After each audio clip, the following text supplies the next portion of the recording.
Toimistossa vaan rupeaa pitämään. Tämmöistä painellut laittaa.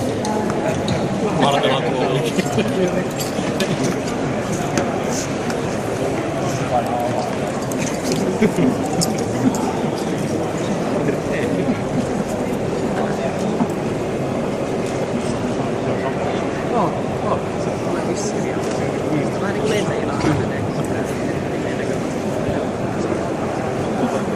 No niin, arvoisa yleisö, tervetuloa Suomen Palopellistoliiton tieliikenne pelastamisen rastiin.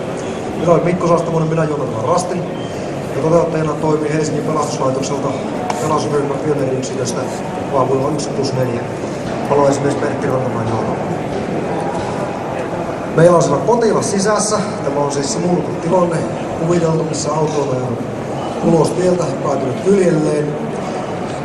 Ja ryhmä tukee tämän auton ja leikkaa siitä katon pois ja ottaa potilaan mahdollisimman pitkälle rangan mukaan pois tuolta ajoneuvosta, että potilasta ei lähdetä repimään ajoneuvosta pois. Nyt kun te koudutte liikenneonnettomuukseen, jos olette itse osallisena tai osutte sen paikalle, on suositeltavaa, että ette lähde repimään ihmistä pois ajoneuvosta, mikäli hän on edelleen siellä sisällä, vaikkei hän olisikaan puristuksissa. Tämä on tärkeää sillä uuden autoteknologian myötä ajoneuvot on muuttuneet paljon kestävämmiksi, mutta se ei ole muuttanut ihmistä mihinkään. Ja jos ihminen ei ole poistunut autosta, siihen on yleensä syy. Ja siitä syystä häntä ei tule poistaa sieltä autosta käveleväksi tai istumaan pialle, mikäli ei ole ääretön hätä, tulipalo tai joku muu siinä. Kaikista paras on antaa omassa nimisessä autossa. Nyt me teemme demonstraation siitä, kuinka tämä tässä tilanteessa tapahtuu. Tässä hiukan oikaistaan joissakin asioissa niin sanoakseni. Ambulanssia meillä ei ole kohteessa tässä. Ja se, että teemme hidastetusti joitain asioita. Välillä pysähdytään tarkkailemaan, että mitä tehdään ja miksi tehdään. Mutta homma alkaa siten, että pelastusyksikön saapuessa kohteeseen esimies ottaa ja tiedustelee kohteen. Esimiehellä on tässä käytössä iPad, tablettitietokone, jossa on CRS, Crash Recovery System-ohjelma, josta voidaan tutkia, mikä auto on kyseessä. Se on merkittävä meille sillä, että me tiedämme, minkälaisen vastustajan kanssa me ollaan tekemisissä. Uusissa autoissa on paljon eri turvatyynyjä, ja varsinkin sivuturvaverhot on meille hyvin vaarallisia. Mikä me leikataan väärästä paikasta, saattaa olla, että meille aiheutetaan sen turvatyynyn kaasupatronan räjähtäminen. Ja se on vaarallista. Sen takia meillä on ohjelma, mitä hän käyttää hyödykseen ja tutkii tuon auton. Samalla muu ryhmä ottaa kontaktin tuohon uhriin ja toteaa potilaan kunnon.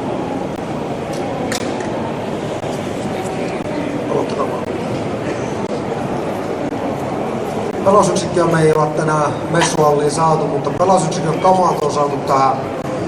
Tässä on tämä niin sanottu työkaluasema, jota tämä punainen pressu kuvastaa. Sen päälle on Weberin pelastusvälineen koottuna.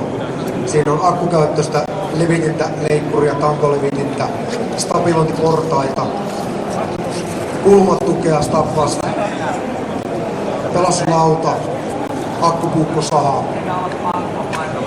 ikkunapiikki ja niin edespäin.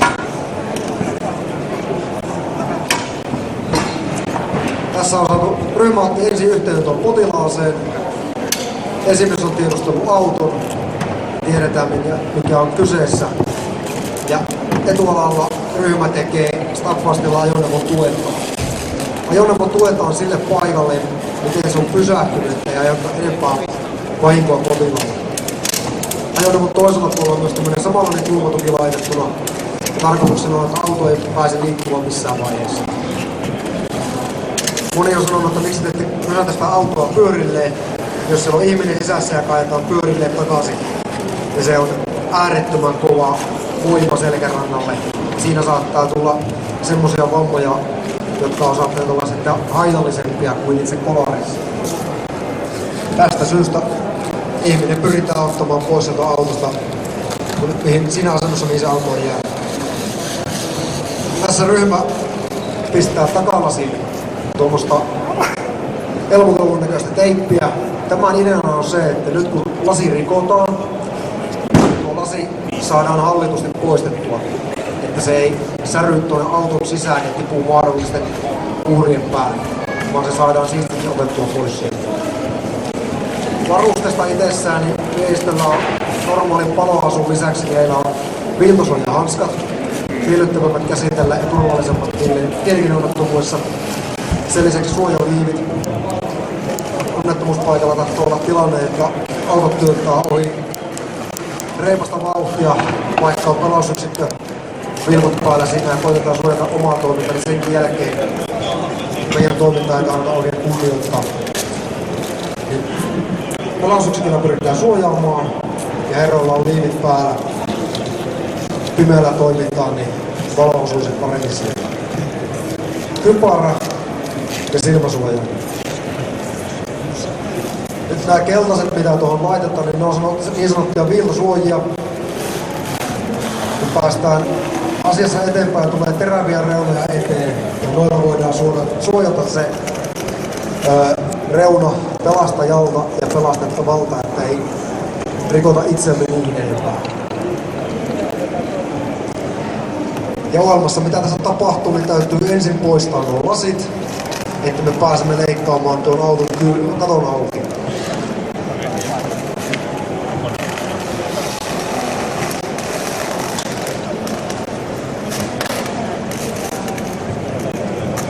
Yksi pelastaja on mennyt jo auton sisään.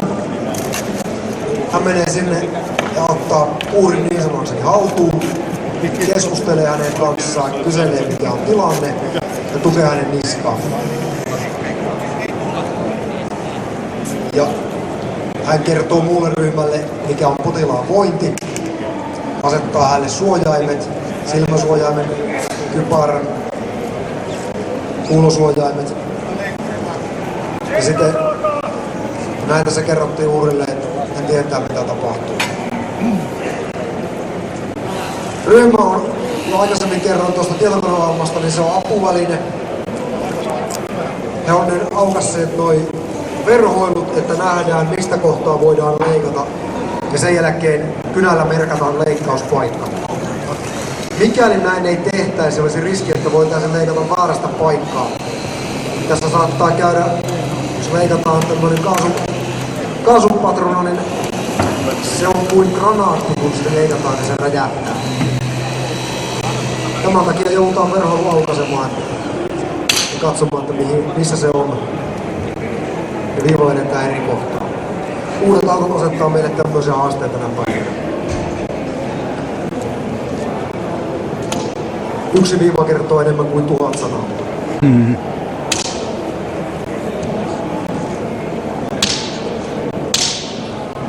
Autojen lasit on suhteellisen kestäviä.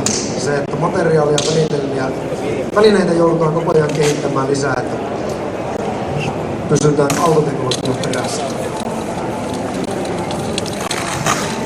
Saksassa, mikä on talousvälineiden ja autovalmistajien luvattu maa, siellä esimerkiksi Audin tehtaalta ilmoitetaan, että tämmöisiä turvavälineitä on tulossa, niin koittakaa pysyä perässä. Rakentaa yhtä tehokkaita laitteita, millä voidaan leikata.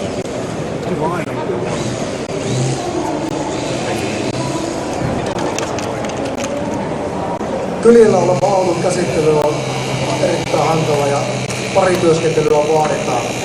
Yksi tommonen työkalu painaa semmosen 15-20 kiloa riippuen työkalusta. Ja se vaatii jonkun verran fyysistä kuntoa, että se kanssa saa tehdä töitä. Parityöskentely on suositeltavaa tässä. Aina se ei ole mahdollista. Palomiehellä muutenkin. Sen lisäksi, että fyysistä kuntoa vaaditaan, niin meillä ei ole aina mahdollista valita sitä meidän toiminta-asentoamme oikein, että selkä on aika monella kaverilla lumia.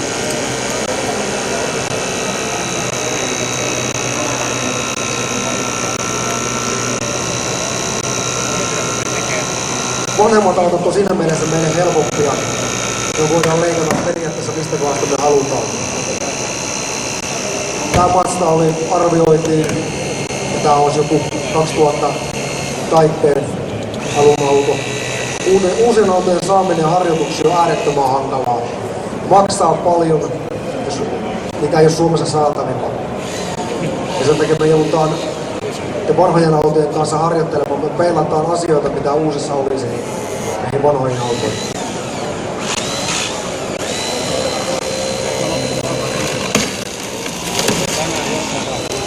Tässä huomataan, autosta on pystytty nyt leikkaamaan. C, B ja A-pilaria leikataan juuri. Tämän jälkeen tuulilasi leikataan poikki ja kattoa lähdetään taittamaan alas.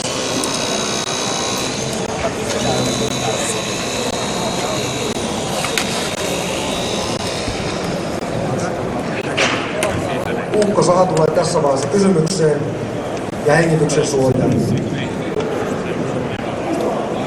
Mikäli henkilö ei käytä hengityksen suojainta, niin tuossa on tuo tuulilasi halki leikkaaminen tuottaa semmoisen kahvikupillisen verran lasipölyä.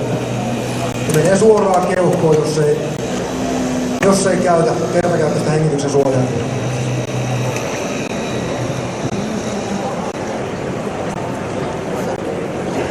Täällä päässä ryhmä kerkesi leikata tommosen pekin tuohon kattoon. Että katto kun saadaan tää lasi vielä rikki ja leikataan toinen vekki, niin se pystytään taittamaan helpommin. Uusia autojen katot saattaa painaa useita satoja kiloja. Kun XC90 Volvon katto, se painaa 300-400 kiloa. Nyt päästään leikkaamaan toi katojuureen pekki. Tässä autossa tää todennäköisesti voidaan käsin taittaa. Mutta tämmönen Volvo on semmonen, että siinä tarvitaan tangolivintaa.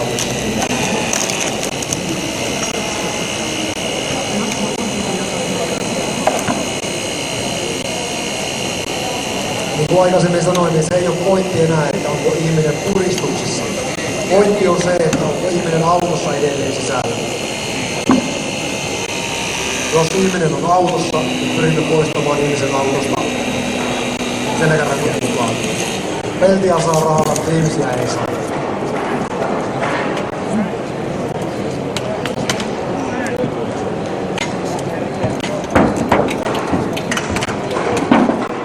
Näin saatiin katto poljastettua, sieltä löytyy pelastaja ja potilas.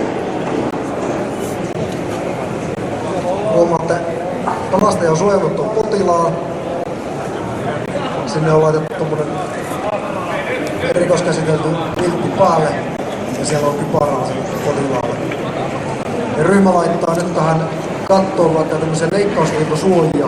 Meillä on tarkoituksena, että nyt kun lähdetään siirtämään potilasta pois, niin ei pelastaja eikä pelastettava revi itseään enää noin teräviin reunoihin.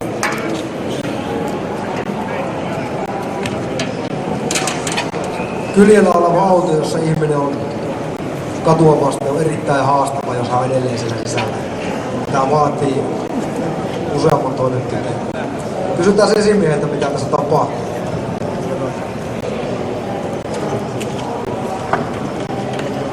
Eli vaikka tämä nyt näyttää tavallaan teknisesti vaikealta tämä meidän keissi, mutta tämä on erittäin nopea tehdä.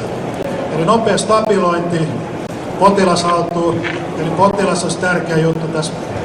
Me aletaan tätä tekemään, tiedetään missä kunnossa potilas, jos on niin sanottu hätätilapotilas, pyritään jättämään vähän prosessista näitä asioita pois ja nopea siirto tuolta ajoneuvon sisältä sitten pois. Eli Helsingissä palomiessairaankuljettajat toimivat ambulanssissa, eli me saadaan heti se oikea hoitotaso tänne ja pyritään potilas saamaan nopeasti kuljetuskuntoon. Potilasta pystytään myös lääkitsemään, eli antaa kipulääkettä ja näin saadaan hänen tilansa vähän helpottua. Eli niin kuin huomaatte, meidän työasennotkin on aika vaikeita tuolla. Joudutaan olemaan vaikeissa asennoissa, että on paljon teräviä, leikkaavia pintoja. Sen takia meillä pitää olla hyvät varusteet tässä. Eli silmäsuojat, maski, päällä tulee lasipölyä. Sekä puku pitää aina olla, että ei voi olla teipaitisella, vaikka on kuuma ilman kesällä, niin meillä on aina suojavarusteet täydelliset päällä. Okei, ennen kuin potilas lähtee, niin kysytään potilaalta vielä, että miltä se nyt tuntuu. Hyvältä tuntuu, turvalliselta. Sä Se on hyvä kuulla.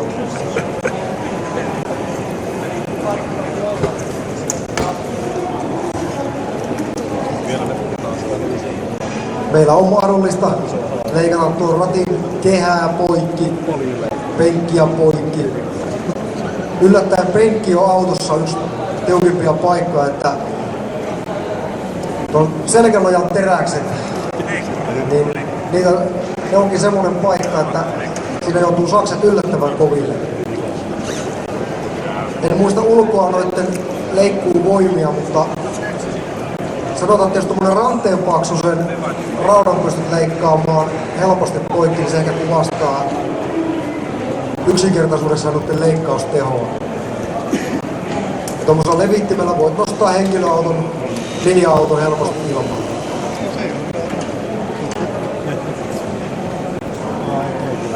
Eli nyt otetaan niskatuki poikki tästä, että saadaan enemmän tilaa potilaan irrotukseen. Ja potilaalla laitetaan tuommoinen suoja tuohon eteen, että sieltä ei tule säleitä eikä mitään hänen päällensä. Potilas on meille aina tärkein ja sen ehdolla toimitaan.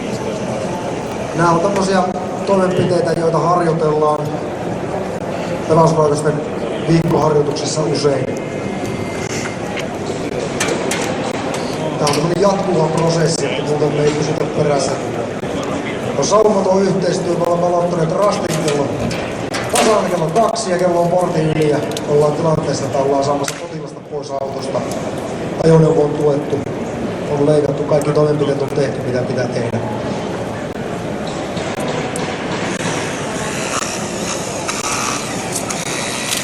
Välineet kehittyy tosiaan, puhuin niistä, niin edellisellä rastilla meillä oli tämmöinen hydrauliletkun perässä oleva työkalu ja tämä on akkutyökalu. Molempien tehot on samanlaiset, malli hiukan vaihtuu.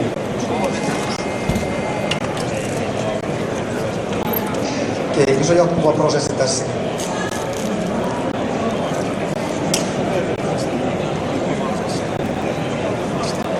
Potilaan selän taakse laitetaan tuommoinen lauta ja tässä on toinen lauta, mikä on tarjolla, että 2 lautaa yhtyy.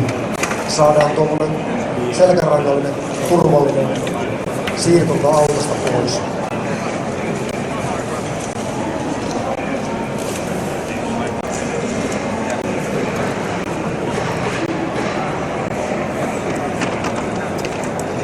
Meillä on toki riski, että jos auto syttyy palaamaan, niin silloin se on se ensimmäinen suuri uhka, mitä torjutaan. Tässä nyt on, ajoneuvo ei ole syttynyt, ei savua, ei bensahaise.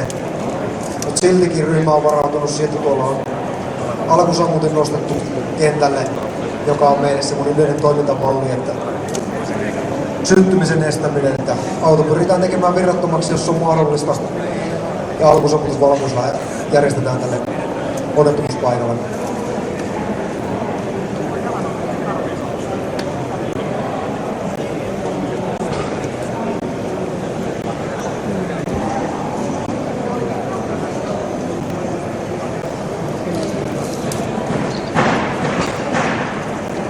Ja potilaan siirto on tämmöinen yhdessä tapahtuva prosessi, jossa pääpuolesta kiinni pitävä henkilö antaa käskyt milloin liikkuu meitä toimintaa yhtäjaksosta. No niin, meillä on vajaa 20 minuuttia mennyt. Katto on saatu auki ja potilaan saatu pois. Kysytään potilaalta omat tuntemukset. Hauskaa. Hyvä tyttö! Aika. Okei, sitten otetaan roimasta mielipiteitä. Markus, kerrotko mitä omat tuntemukset? Turhailun kysymystä. Miltä se nyt tuntuu? Hikinen urakka takana, että nämä puvuthan tosiaan pitää sut erillään kylmistä, että kaikki lämpö mikä tuolla niin pysyy puvun sisällä. Haasteena oli tää potilaan kylkiasento, joka tällaisessa tapauksessa ei välttämättä aina näin helppo, että nyt oli jalat irti, muuten oltaisiin jouduttiin ottaa vielä jalat edessä. Okei. Tää on vähän niin kuin moottorisahan kanssa, kun saa käteen, niin hiki on valmiiksi. No sitten esimies, omat tuntemukset. No, rutinoitunut ryhmä, niin hyvä se meni. Tosiaan on haastavaa uudet autot, niin ei ikinä tiedetä, että mitä me kohdataan. kohtuullisen ehjä auto, mutta sitten kun auto on tosiaan törmännyt johonkin, tulee paljon jännitteitä autoon, niin purkaminen on aivan erilaista. Pyritään estämään näiden jännityksien purkautumaan ja myös se oma työturvallisuus on erittäin tärkeää. Okei. No niin. Pallopallistoliiton rastet ovat tältä päivältä nähdyt. Huomenna on samanmoisia rasteja 2 kappaletta jäljellä. Saattaa hiukan auto vaihtua, saattaa potilas- ja toimintamallia vaihtua. Kiitoksia. Kiitos.